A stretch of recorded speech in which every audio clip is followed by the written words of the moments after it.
Okay, thank you. I think we're going to go ahead and try to start.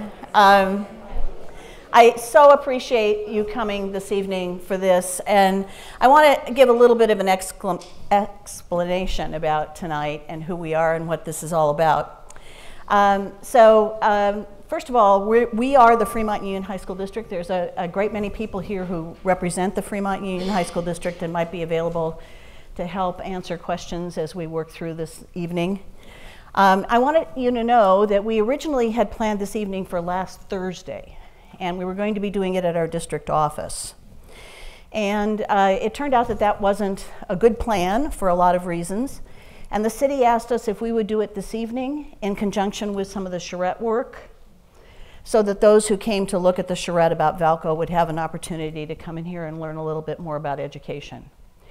But I just really want to make it clear that our purpose here tonight is what education's purpose is in relation to development. As an educator and as an educational organization, we can't weigh in pro or con on development. What we can do, and we will do, is continue to advocate for things that we need as mitigations when new developments arise.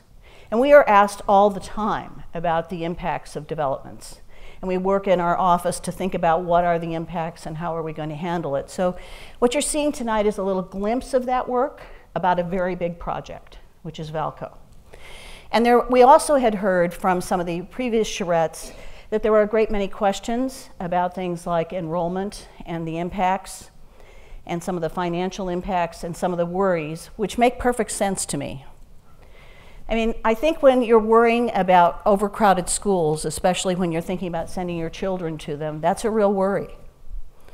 And so I really want to talk tonight about why we believe we've done our very best to almost overestimate the impact of this development so we can see if it will be a negative impact on our schools. So I'm going to spend a little time talking. There's a couple key people in here tonight. Jeff Bowman is here from CUSD, and you may be aware that they're having a process this evening. Again, I apologize that we're clashing with that LCAP process that's going on at CUSD tonight and their board meeting. But this is the night we were told by the city this facility was available, so we took it. And I also want to tell you that there'll be a time for question and answers, and if you want to write questions on cards, you're welcome to, and we'll also be taking some questions from the floor when we're done. So we'll try not to take you too long in our presentation and our details.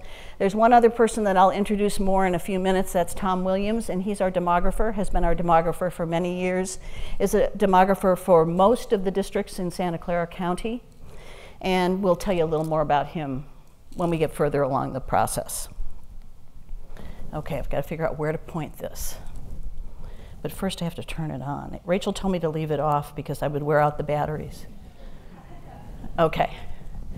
So I'm just going to try to tell you a little bit about what we're going to try to accomplish tonight. We're going to do a brief overview of school funding. This is going to look familiar for some of you that saw the League of Women Voters presentation, but I want to talk it through a little more and make sure that you understand it, because we have two kinds of funding within this community at CUSD and at Fremont Union, and so it is confusing. We want to show the effects of a developed Vallco and what that will do to school enrollment and capacity. And then we want to summarize benefits and concerns about this SB 35 process as we are able to understand it, and we've had a little more of an opportunity to look deeply at the housing and what that would mean. And then we're going to summarize the potential benefits of a possible compromise plan, which I think some people call a specific plan. And these slides will be available, and I understand this is getting videotaped back here by this lovely person in the back. Okay, so let's talk a little bit about school funding in California, which is probably among the most complicated methods for school funding to happen in the United States. And so not too long ago, 2013, the funding for most school districts in the state of California changed a bit. It became the local control funding formula. I always think that's an incredibly clever name. It's as if you really do have local control. You actually don't have local control, but it's a very clever name. So it means that we are finally giving a minimum of funding to every child in the state of California. That wasn't true. There were kids in parts of California that were getting one kind of funding or a certain dollar amount, and kids in other parts of California that were getting another dollar amount. And this equalized that all across the state. That's a great thing. It's a wonderful thing. It also insisted that we give additional dollars where they're most needed for our most needy kids, which would be the students that are English learners or are low socioeconomic or foster youth. And so that's a really great thing that we finally have done that. Here in this community and in Silicon Valley, it's a little bit complicated because, as Graham Clark, my associate superintendent, would say, they didn't have the good sense to fix this problem with zip codes, because it probably costs more to do things here in this part of the world than it does in most. But there's no zip code adjustment. There's just that straight funding formula, but that's a good thing. We can predict it, we can count on it, and we know it's there. So it is a good funding formula, and it happens to be the one that fits for CUSD.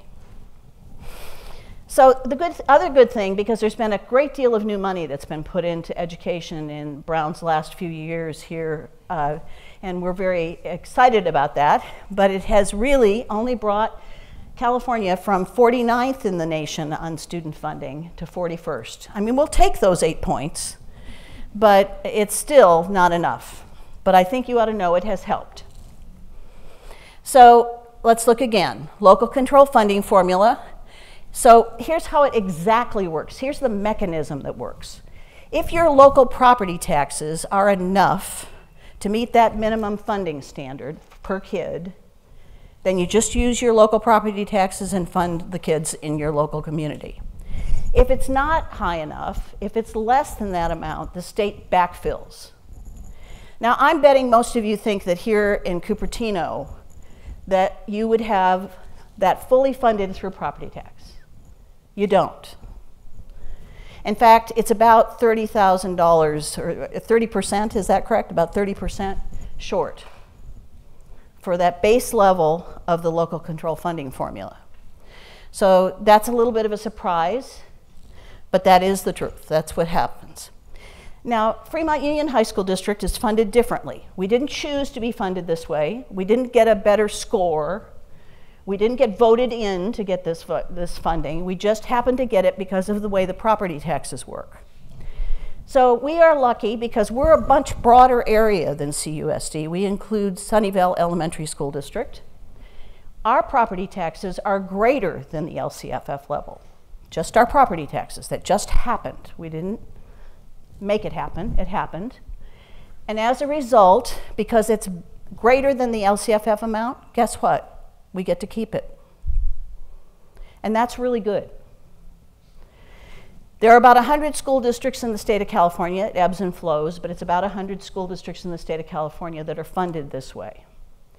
Many are funded at a much higher level than we are at Fremont Union. We are this used to be called basic aid, by the way, if any of you are familiar with that term. And I used to call us BBA, barely basic aid, because we are just a little more funding than LCFF, but believe me, every dollar counts, and we appreciate it, and we take it, and thank you for it.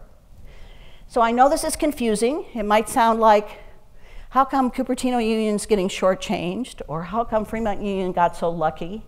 It's not about luck or shortchanging, it's just about how the numbers fall. And it is a challenge for CUSD. We would like you to be basic aid. So then you might ask yourself, well, how can we get this funding up a little bit? Because if you're CUSD, you don't have a great many kids that fall into that extra money category. You don't have a lot of English learners, you don't have a lot of foster youth, you don't have that many students that are low socioeconomic level. So the way to increase funds, since it's funds per kid, is to get more students. And that's probably the way most of you, I think I've said this before, have thought about funding, because that's been the way funding has happened in schools for many, many years. You get so many dollars for every kid you have. And attendance used to matter, right? You used to have to be there so many hours or minutes in the day to get that money. The minutes in the day doesn't matter as much, but it is more students that would give CUSD more funding. The other way has been happening gradually over the last 5 years, and that is that the state increases the funding itself. So they say, okay, we're going to make that base funding level, we're going to give you a COLA on it, a cost of living. We're going to raise it a certain amount. So raising that base level of funding is another way to get additional money. If we're a community-funded district like Fremont Union High School District, the way to increase funds is to increase property tax values, and it's not just values, because many of you probably own property here in Cupertino and have for a long time, and the value of that property's gone up, but you're still in your home from when you first bought it. So you know that the Prop 13 does the base level of property tax based on Prop 13, and then it raises gradually from there. But if you sell your property, that makes a big difference in the funding that Fremont Union High School District gets. New developments also add to that funding because it's new housing units and we get those property taxes as well. And there's a final way that we both benefit, and we literally benefit from this final way, both of us, and that is that many people in this community voted for parcel taxes. So CUSD has about $250 a parcel, and Fremont Union has 98. And those are just hard-earned dollars that you in this community contribute to the schools, and we're incredibly grateful because it makes a difference. For us, it's $5 million a year. So let's talk about enrollment for a second, and I'm not going to be the one talking about enrollment. I'm going to let Tom, because he's the expert, talk about enrollment. And it's the, this group that Tom is a part of, he's the principal in, has been doing this for us since 2005. They do this work for CUSD and for Sunnyvale, so we really can look at kids TK through 12 and the enrollment. For us, the forecast from a year ago was only off by 11 students. For our 11,000 students, that's 0.1%, very small. There have been times it's been a little higher or a little lower, but it's generally been extremely close to the actual enrollment forecast. But I know that there are people in this community who rightfully say, well, how do we know that's true? Seems like every house I see sold has 5 kids in it, or I know those apartment buildings, they've got to be a lot of kids. There's more bicycles there than there are cars. And I get that. I totally get that. And we had an opportunity, and I do mean an opportunity, about a year and a half ago, to work with a group of our community members, and a lot of them are here tonight, so feel free to call on them because they went through this process. And they were our Community Advisory Committee who looked at the declining enrollment at Lynbrook High School. And I think initially the worry was, there's no declining enrollment. That's just the ebb and flow. It's going to get to be bigger soon. And what's wrong with declining enrollment anyway? Smaller is better, right? So we had to answer all those questions as a community. And would you guys mind raising your hand? You won't have to talk, just raise your hand if you were on the committee. Okay. And we met and met and met for hours and hours and hours together. They're laughing, see? And you know what I did after they met and met for all those hours? I said, now can you be my advisory committee for a longer time? Will you come back and meet with us for another year? And you know what they did? They said yes. It was really cool. So I'm going to ask Roger Hewitt, who's from that committee and who was part of the subcommittee that really looked at Tom Williams' work, to talk a little bit about Tom and his expertise and what he discovered when he did the investigation himself. So we're going to give Roger a mic. Thank you, Polly. I don't think I'm going to need this mic. I have a pretty powerful voice. Oh, okay, I'll use it. And you got to come up here so they can see your face. Oh, I have to come up here? I'm Roger Hewitt, and I was a member of the CAC, and I was on the subcommittee that studied the demographics.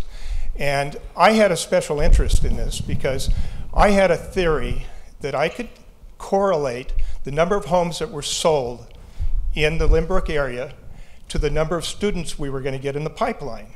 And I thought that the number that Tom was projecting was low. So I took on this task and I tracked every home sale in the Lynbrook area during 2016. And I talked to over 100 of the people that bought to understand why, who they were, how many children they had, why they were coming to our district, and so on and so forth. And I found that it was an extremely complex situation. It was not something that was simple. There were a lot of factors involved, and the data that we were getting from Tom proved to be very close to being accurate with what I found. And so I've become an advocate of Tom and Polly, and it was a great experience, and thank you. Thank you. So I'm going to ask Tom to stand up and talk about this. He is the guru, and if you talk to anybody, so actually when we were doing the CAC, this is really the truth. I was going to have Jason talk about it, but he's ill, so he's not here tonight. I said to Jason, go find somebody who can give us a second opinion. You guys in the CAC remember that I said I was going to go try to find a second opinion? Everybody we called said, we're not giving a second opinion if you have Tom, because Tom knows too much. So that's what they said. So here's the guru. Thank you, Polly. I'm going to actually stand over here so I can see the screen better when I talk at you folks, so that's why I'll be off here at the side rather than turning around and looking behind me. I'm going to start by saying there's three things I'm going to talk about. Wait a minute, Tom, I've got to get to your slides. Okay. This is not exactly what I wanted to do on TV, is show that I didn't know how to do this, but we're going to do this anyway. But while she does that, I'll just say there's three things I'm going to talk about here. The general trend going on in Greater Silicon Valley, what's going on with the enrollment in these two districts, and what's going on specific to the Vallco. Now, obviously, the main purpose of this meeting is what the Vallco impact could be, but I want everybody to understand a little bit the bigger picture first. You'll see a slide about halfway through this presentation about what's happened to the elementary school district enrollment in this county over the last 20 plus years. And by that I mean the kids in grades TK5. And I started doing this in 1985, and the fundamental rule in demographics for the first almost 30 years I did this was that when the economy was bad, when people were losing their jobs and the stock market was down, they were worried about their investments, they didn't tend to have as many kids. When the economy was booming, when people were getting hired, they're getting raises, their investments are doing great, they tended to have more kids. That was one of the fundamental rules of demographics. What's happened to the price of housing in this county in the last 4 years has completely erased that rule. It has overwhelmed everything else. And across this county, across San Mateo County, across Santa Cruz County, in every situation other than when they literally have many, many, many thousands of new housing units going in, they're prone to families, we've watched the TK5 enrollment go from rising to falling across this county and across neighboring counties. And so it's a different situation that really came out of nowhere because of the severity of the housing price increase in the last 5 years. That's the general picture. Now I'm going to talk about Vallco in a minute, and I want to point out that the numbers I'm going to give you for Vallco are an absolute worst case scenario for the number of kids that could be generated. I'm going to show you that even then, it's not going to be harmful to the district. And the realistic impact of Vallco is much less than I'm going to show you in this presentation. Okay. I don't know if you all can read this or not from where you're standing, so I'll just quickly go through it.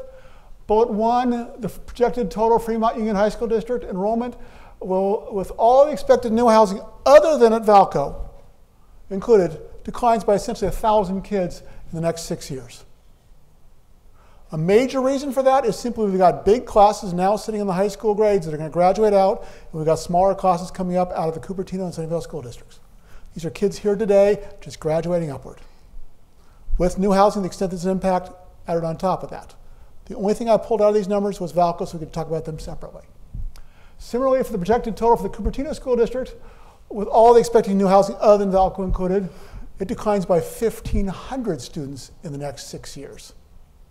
Again, you'll see some data here explaining this why, but they've got big classes going out and small classes of 8th, small classes coming in kindergarten, and birth data for the future kindergarten classes that is downright scary in terms of how low the numbers are. So in both the Cupertino School District and the Fremont Union High School District, aside from Vallco, we are talking about significant enrollment declines in the next 6 years. And in Cupertino's case, it could even be affecting whether or not, and you can correct me if I'm wrong on this, whether or not they can keep all the current schools operating. So any students that Vallco is generating for Cupertino and for Fremont Union High School District would be simply reducing the amount of decline, not adding to the enrollment. Can I just make a comment about that? I think Craig would want me to say that the way that they are feeling strongly about this now is they're not looking at any school closure. Have I got this right, Jeff? And they may be looking at redistribution, they may be looking at particular programs at particular schools that might draw students, but I don't want to alarm people that we're talking about school closure at this point in Craig's mind, but I think we are talking about needing to redistribute students across the schools within the Cupertino Union School District. Is that fair?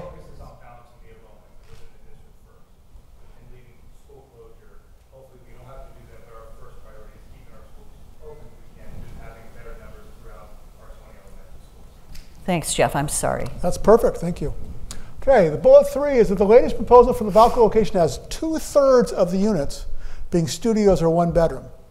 And that includes 100% of the units that are designated to be as affordable or below market rate or BMR, which means the people that buy or rent those units have to have incomes below a certain average of the county median, which is still a very healthy average in some cases.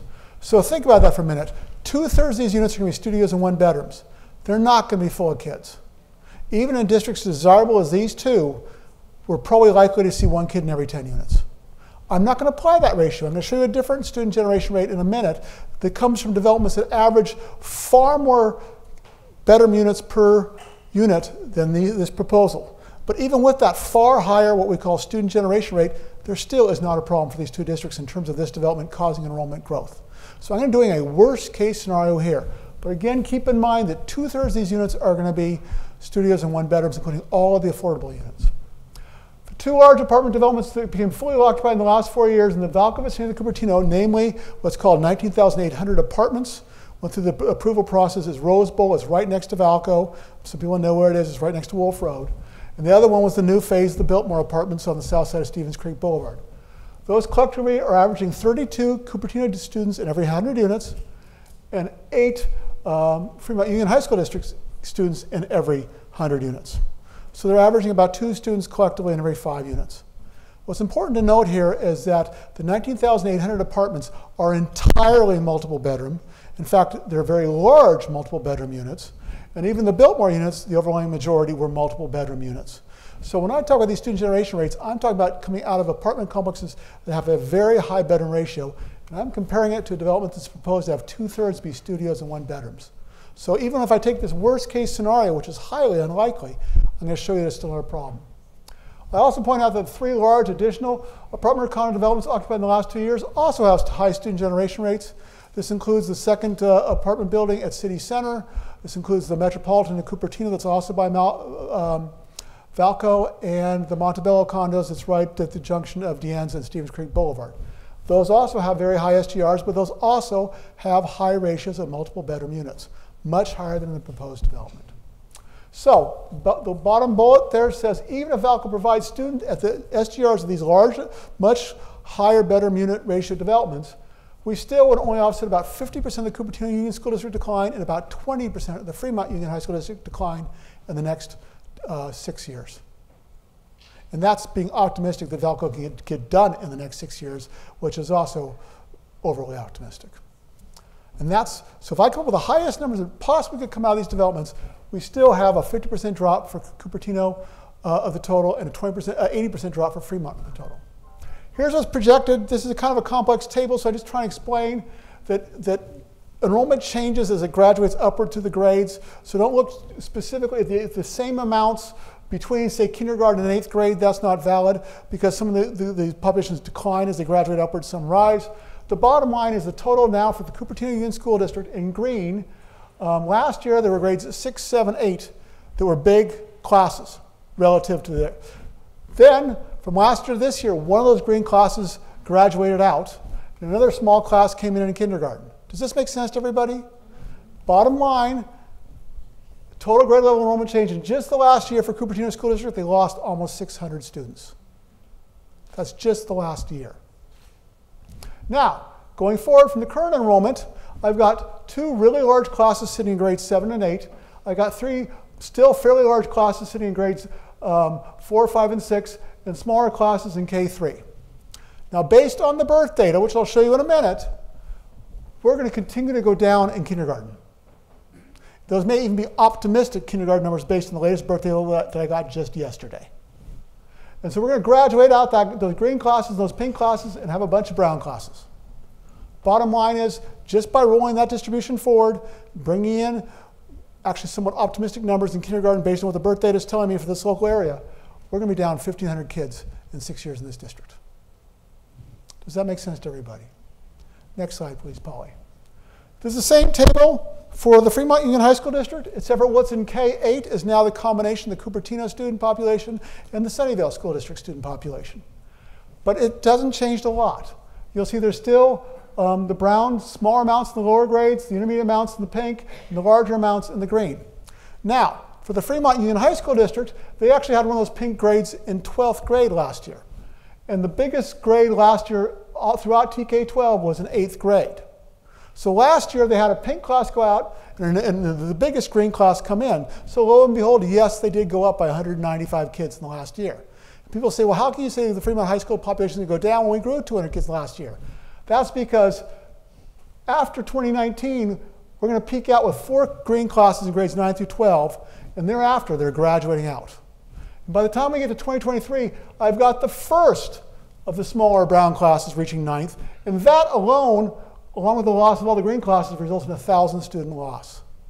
Now, it doesn't take somebody brilliant to look at even this distribution in 2023 and see in the following 3 years, we're going to roll those 3 pink classes out, roll these browns all the way across, we're going to come down even significantly more by 2026 in this district. Next slide, please. Okay, this goes back to what I said about the countywide elementary district totals. This comes from the state, actually. And the total student population in public schools, including charter schools in this county, in grades TK5, from 1993 to 2017, dot-com boom, dot-com bust. Relatively flat period in here. Soaring economy, even when the recession started, the local economy was doing good enough that it's kept going for a couple of years. Prices started to take off in 2012 and 2013. Look what happened. It shifted from rapid growth to rapid decline. This county lost over 8,000 kids in grades TK5 in the last 4 years. And based on the birth data and all the other trends, the distribution to the grades, it's not going to get better. Does that make sense to everybody? Okay. This is a very complex table. I'm not going to spend a lot of time explaining it, but when we talk about future kindergarten numbers, one of the things we look at, one of the most important things we look at, along with new housing and other aspects, is what has the birth trend done in the relevant area? The Fremont Union High School District includes 6 zip codes, 2 of which, part of Santa Clara and part of Saratoga, have such a small percentage in the district that we don't get sufficiently relatively relevant data out of that. The 4 zip codes that are significantly in this district are 94024, which is southern Los Altos Hills, 94087, which is southern Sunnyvale, 95014, which is Cupertino, and 95129, which is west San Jose. So the student population I'm talking about here is not the total student population in the Cupertino School District. I'm talking about the student population that came out of those 4 zip codes. Does everybody follow me on that? And if you look at the orange numbers, you'll see that what I call the 2005 to 2008 burst, which actually have been prorated to correlate to kindergarten eligibility, was in the 1800s and 1900s. You see where I'm looking? Then, for the last 4 years, it fell into the 1600s. For the next 2 years, it fell into the low 600s. And for the kindergartens in 2020 and 2021, it's all the way down in the mid-1500s. That's going from the 1800s and the 1900s to the mid-1500s, a 20% loss in a little more than basically 7 years. That's the future for the Cupertino School District.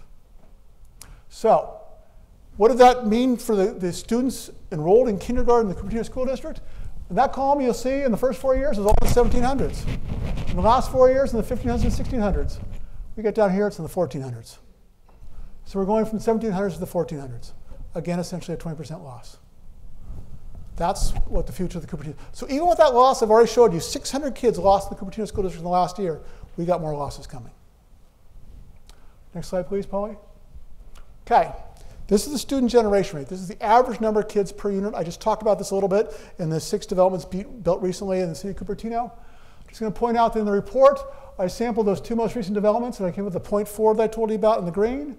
And here's the breakdown between 1900 and Biltmore. I just want to point out that the other 3 developments I mentioned also are extremely high. So, as I said earlier, These are extremely high student generation rates. Actually, the Cupertino part of the Fremont Union High School District and Fremont Union High School District in that area has some of the highest student generation rates coming out of new housing that I know of anywhere in the state. That shows how desirable these districts are. Nonetheless, these are heavily 2, 3, 4, 5 bedroom units. What's proposed for Vallco is 2/3 studios and 1 bedrooms. So if I apply this student generation rate to Vallco, I'm being absurdly optimistic. But even then, next slide please, Polly. Even then, it would generate 769 CUSD students and 192 FUHD students in 2023. Those are absurdly optimistic numbers. It'll probably be half that. But even if it generated that, compare that to a decline for the CUSD by 1,521, it's barely half. Compared to a decline by 1,000 for the FUHSD, it's only 1/5. Vallco will not cause an impaction problem on the Cupertino Union School District or the Fremont Union High School District.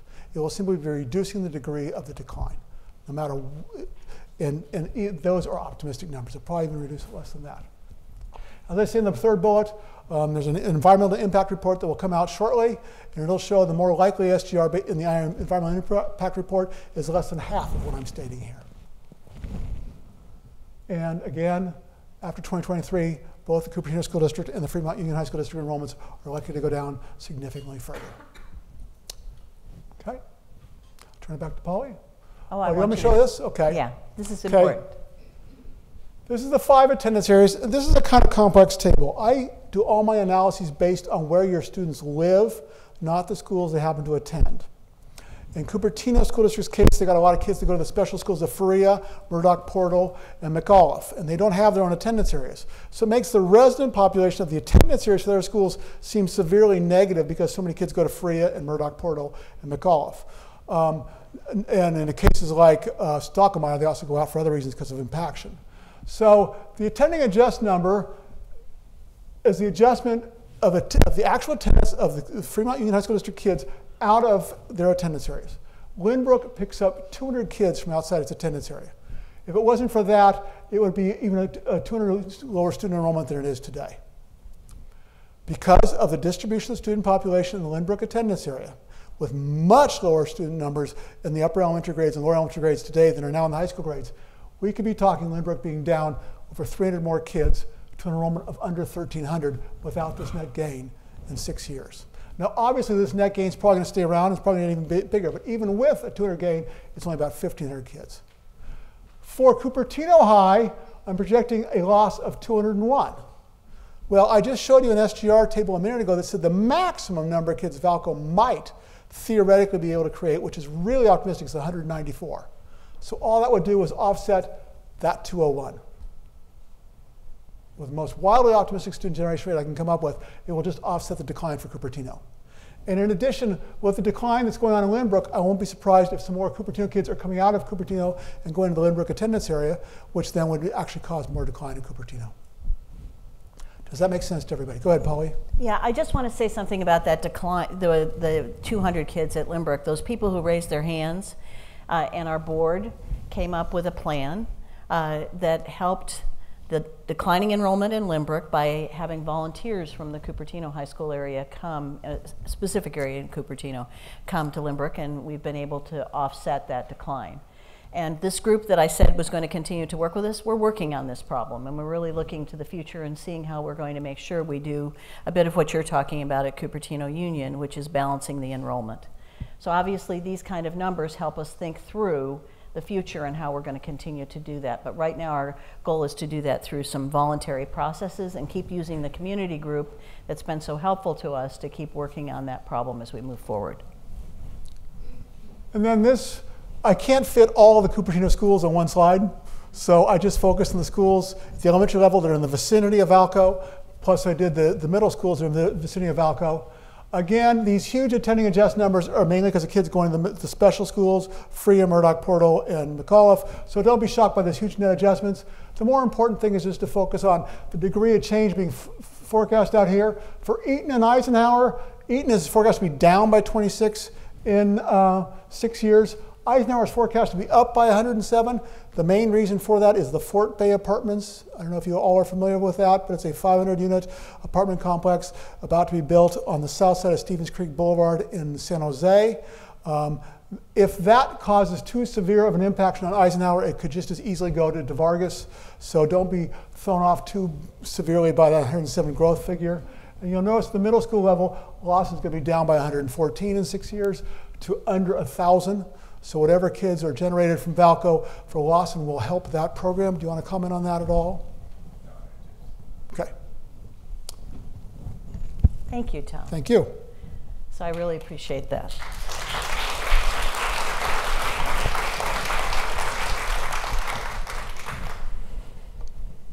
Okay, just give me 1 second here.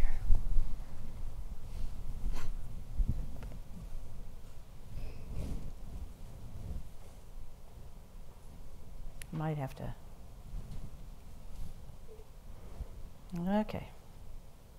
Rachel to the rescue. Rachel's coming to help me out, so I can just talk. I clearly can't do two things at the same time.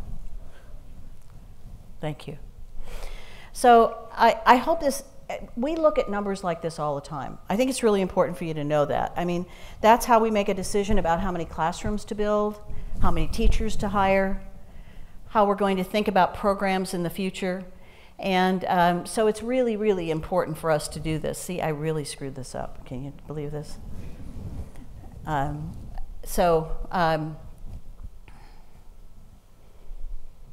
We'll get to this next slide here. Okay. So let's talk a little bit about the SB 35 plan. And I really want you to understand that we asked Tom to do his best to estimate as high as he possibly could, because we want to, you want to always think in schools about what's the biggest problem you could be facing. And so that's what we did, and we appreciate that, and I appreciate his efforts to do this. So let's talk a little bit about what SB 35 could do for the Fremont Union High School District. Right now, the Vallco development is providing us with some property taxes, and we're grateful for those, but it isn't been developed in a very long time. So even with SB 35 development that's on the table, and that will be built, as I understand it, in September, it'll be moving forward if we don't come up with another alternative, it would still, in its redevelopment and our conservative estimates, provide about $6.5 million in additional property taxes to the Fremont Union High School District. And remember I said that's one of the ways we get new money, is through that process. That's a conservative estimate because it really is up to the county to make that determination, but we used our consultants, and I used my very smart CBO to help me figure this out, so I appreciate that, Christine. What we also know that it would do is generate more students. So let's talk about this number of students that Tom talked about 200 for the Fremont Union High School District. And it would provide more students for CUSD, which would also provide that LCFF funding that I was talking about. So one of the other things I think that's important to know is 6.5 is an interesting number for us, because $1 million new to the Fremont Union High School District essentially equates to a % raise for our teachers and staff. So 6.5 million could equate to a 6.5% raise for our teachers, which is significant. And then we would all get these developer fees, which we get the impact fees, and we would get some modest increase in the parcel tax funding. Right now, Vallco is only a few parcels, and if we had some of these students, these units as condos that could be sold, the other than the below market rate ones, the ones that are not, that would be generating some parcel tax funding for us. So that's what a developed SB 35 plan could do for these two districts. And while it would yield some benefits, I am hopeful that we could talk a little bit about a compromise plan. And there's some reasons for that. So I'm not going to talk a lot tonight. I'm happy to talk at another time or post some information about this. But affordable housing for teachers is a really complex issue.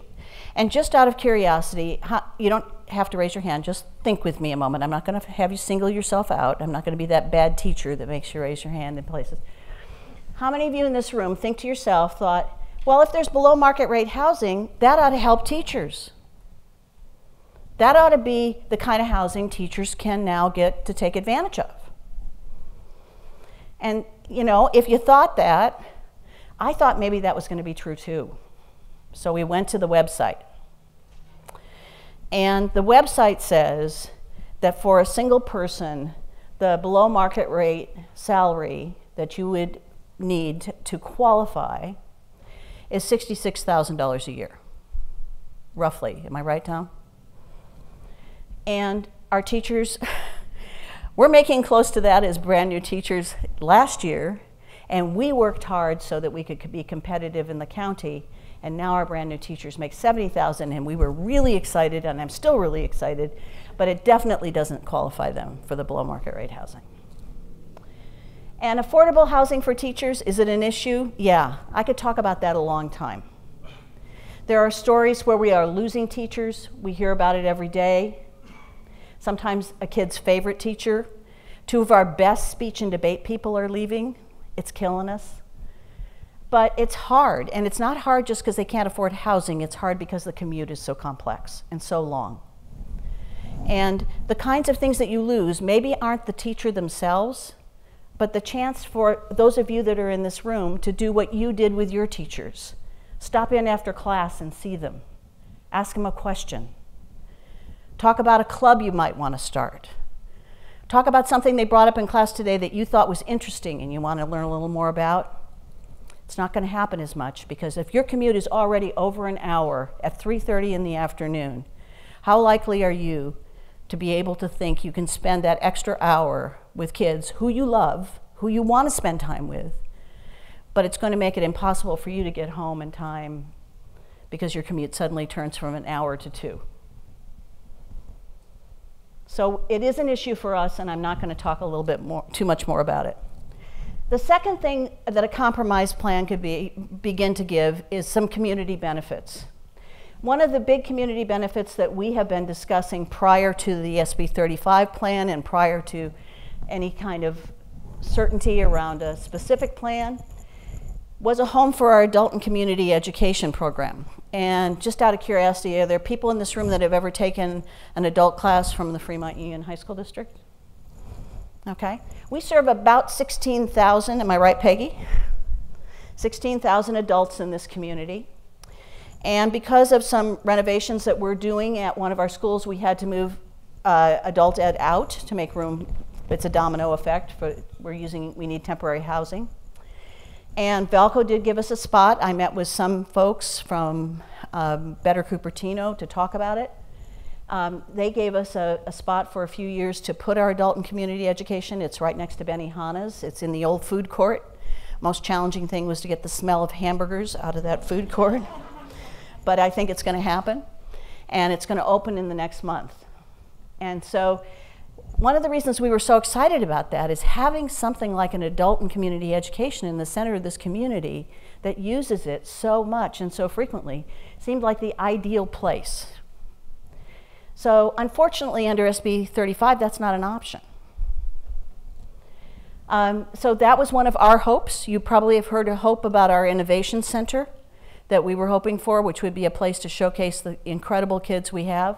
Those of you that have been away from teenagers for a while might not know how incredible they are these days, but they're absolutely amazing. They're curing cancer. They're doing artwork that would hang in anyone's home or any museum and you'd be proud. They do amazing things. And to have a place where the community could enjoy them and see them would have been fantastic. CUSD is facing some challenges financially, and one of the ideas that they had that they thought could be very helpful is to possibly move their district office there. They're paying rent right now. It might be a way for them to save money and spend more money on kids. So in addition to that, if we could get to a specific plan where there were more condominiums or units that got sold, we would be able to gain more property and parcel taxes. And let me talk for a minute about parcel taxes. So I don't know how many years ago this was, 3 or 4 years ago now. We had our first meeting, 3 years I guess. We had our first meeting about what community benefits could look like. And we were meeting with a number of developers, not just Vallco. We were meeting with someone from Marina Foods. We were meeting with someone from a variety of other programs that were in the works. And one of the things we said was, parcel taxes aren't fair. Parcel taxes only happen to people who own their homes. If you rent, you don't actually pay parcel taxes on that. And sometimes people who own versus people who rent feel resentment about that. They think, wait a minute, How come I'm paying something that the renter isn't paying down the street? So we said that to these developers, Vallco included, and we said, would you consider finding a way to fund the parcel tax for each unit, whether it was rented or sold? And they said yes. I could have fallen over. They all said yes. And now if I might point to Christine in here, but when they come in, they assume that's what they have to do. And I like that. So that's one of the cool things that could happen under a more specific plan or a more compromise. And there are other community benefits. I think many of you have heard some possibilities that have been bandied about. A new city hall, I think, is one of the things that's been talked about. I think there's some people talking about theaters and other kinds of opportunities for this community that I don't, you know, I can't name and I don't want to name because this is your community. So there's a reason why we want to think about a compromise plan, because you want me, as the superintendent for Fremont Union High School District, to be advocating for the very most I can get for every kid in this community. I mean, in case you've forgotten, many of us came to you and said, we need you to pass a parcel tax. We need you to pass some bonds. And gratefully, you have come and helped us. Well, if we can work with a compromise plan, we really have the possibility of getting almost as many dollars as that $5 million of parcel tax, and you won't be writing the check.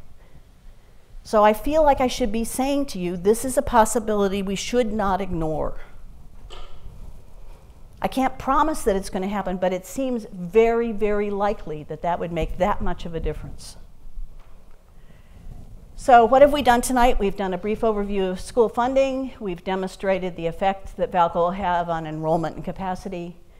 We've talked a little bit about the benefits of SB 35 and some of the things it might not give us. And we've talked about the potential benefits of a compromise plan, because that's all we can talk to you about. So I'm not advocating for Vallco or against Vallco. I just want you to know that we have spent a lot of time thinking together about how we can do something to benefit the kids of this community and the adults of this community because of the adult and community education. So I think there are cards available to you. We want to answer your questions. I'm happy to take questions from the floor. There's a couple people that are going to have microphones available. And Tom, yes? Quickly make sure everybody knows what we're talking about with SB 35. I'll try. I'm not an expert. Is there somebody in here that's an expert? Tom's standing up. SB 35 is a new state plan. Do you want to discuss SB 35? No? Okay. David? Come on, David.